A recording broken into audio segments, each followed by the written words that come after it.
तमाम सनातन प्रेमी का आज के इस बेहद खास कार्यक्रम में बहुत बहुत स्वागत अभिनंदन। आज की चर्चा बहुत महत्वपूर्ण है क्योंकि काल सर्पदोष है, मांगलिक दोष है, लोगों ने अपनी दुकानें बना दी हैं फिक्स वहीं पर होगा।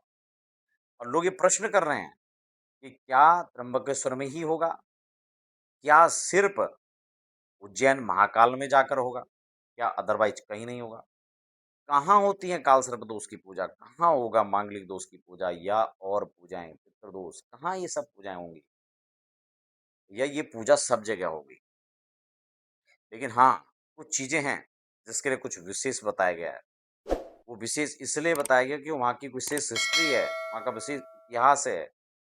लेकिन उसका मतलब ये नहीं है कि वो एक जगह वही है, जो सिर्फ़ इस समय कीवर्ड में चल रहा है, जो सर्च की रैंक में आ रहा है, गूगल, यूट्यूब पर जो चल रहा है, फ़ेसबुक, इंस्टाग्राम पर जो चल रहा है, सिर्फ़ वही नहीं।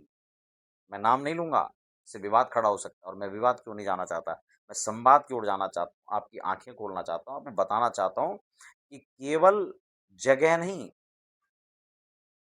उस व्यवस्था को समझिए, जिसमें आप करने जा रहे हैं, क्या करना है, कहाँ करना है, कैसे करना है, किन आचार्यों के सानिध्य में करना है, क्या विधियाँ हैं। वहाँ आप 100-200 लोगों के साथ में बैठ जा रहे हैं और अपने को 3 दिन तक वहीं पड़े हैं, वहाँ का राशन खा रहे हैं, आपको लग रहा है आपका काम हो रहा है। और फिर हज़ारों लोग वहाँ से जो लौट के हमारे पास आते हैं, यहाँ करवाते हैं, वो क्या होता है? इसलिए सस्ता नहीं, अच्छा चुनिए, बेहतर चुनिए, बार-बार नहीं, एक बार कीजिए और नियम से कीजिए। इसीलिए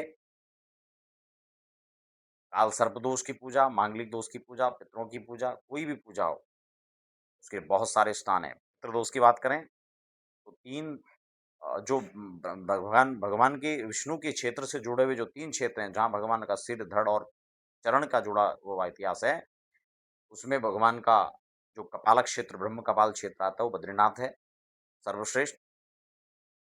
सेकंड नंबर में हरिद्वार आता है। व्यवस्थाओं के हिसाब से भी देखें, प्राकृतिक हिसाब से भी देखें, भूखंड की व्यवस्था के हिसाब से देखें, तो ये सीरियल से ही स्थान आता है।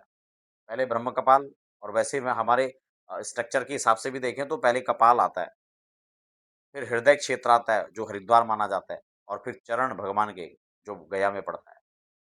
ये 3 जगह श्रेष्ठ हैं और जो मार्केटिंग चल रही है, वो तो चौथी जगह है, जिसका यहाँ पर कोई वर्णन नहीं है। बाकी तीर्थ पिंडदान इसके लिए बहुत सारे जगह हैं। कई लोग कहते हैं पेवा, अरे भई सब जगह है वो। विशेष आप 3 जगह जाना चाहते हो उसमें जाइए। बद्रीनाथ 6 महीने खुला रहेगा, हमेशा खुला नहीं रहेगा। ये हरिद्वार है जो 12 महीने आपके लिए खुला है और फिर गया 12 महीने खुला हुआ है। श्रेष्ठतम ऊपर से जहाँ आपको जाना है वहाँ जाइए। गया आप करा देंगे उसके बाद नियम तो ये है कि अगर वहाँ विधिवत सब कुछ हो गया तो उसके बाद दोबारा कराने की आवश्यकता नहीं है आपको।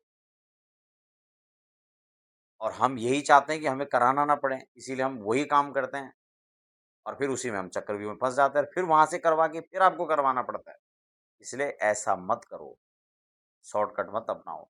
हमेशा आस्था बना के रखो, श्रद्धा बना के रखो, हमेशा करो। ऐसा सोचो, जब भी आपको समय मिले, साल में 2 साल, 5 साल, 10 साल करो। मुक्ति पाने के लिए नहीं, पिंड छुड़ाने के लिए पिंड मत दो, पिंड दान करने के लिए पिंड दो।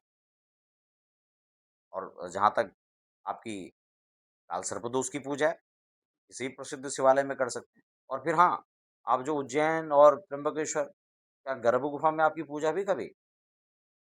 जाओ करवा लो, अगर होता है तो। वहाँ भी बाहर हॉल में हो रहा है, वहाँ तट पे हो रहा है। फिर वही भेड़-चाल, आपको लगता है 2 पैसे कम लगेंगे, ₹1000 आने-जाने का खर्च हो गया, वहाँ पड़े-पड़े सरकारी अन्न खा रहे हैं, तब आपको लगता है कि 4 दिन तक पड़े रहो काम-धाम छोड़ के। भाई सही रास्ता अपनाओ, सही विधान को। किसी भी प्राचीन अच्छे शिव मंदिर में जिसमें लगातार पूजा-पाठ होता हो, भोग लगता हो, नियम से संध्या पूजा, आरती जहाँ पर होती हो, वहाँ पर आप पूजा कराओ। अच्छे आचार्य की सन्निधि में कराओ, जो वेद पढ़ा हो, जिसको रुद्र अष्टध्यायी कम से कम आ जाता हो पढ़ने, जो वेद मंत्रों के साथ पूजा कर सके, आप कहीं भी कराओ। फिर आपको अपने पंडित जी पर विश्वास ही नहीं है। इसलिए और उसमें कोई दिक्कत नहीं, अगर वो वैदिक नहीं है, उन्होंने वेद नहीं पढ़ा है, कोई बात नहीं, आप उनसे परामर्श कीजिए। नहीं है तो फिर किसी अच्छे आचार्य का चयन कीजिए। लेकिन किसी दुकान और किसी भीड़ का हिस्सा मत बनिए। कोई लाभ नहीं उसका और इसी रात लोग पूजा पाठ करवा रहे हैं और सब निष्फल हो रहे हैं, कोई फ़ायदा नहीं। भटक रहे हैं, एक जगह करवा दिया, फिर दूसरी जगह करवा दिया। सब दुकानदारी है, यहाँ भी है वो सब, चलता है, होता है सब। हमने 27 सालों में सब यही देखा और अब जाके हमें ये बात समझ में आई और इसीलिए आज मैं ये चर्चा कर रहा हूँ, ताकि आपकी आँख खुल सके और सही डिसीज़न आप ले सकें। आपको बहुत-बहुत शुभकामनाएँ।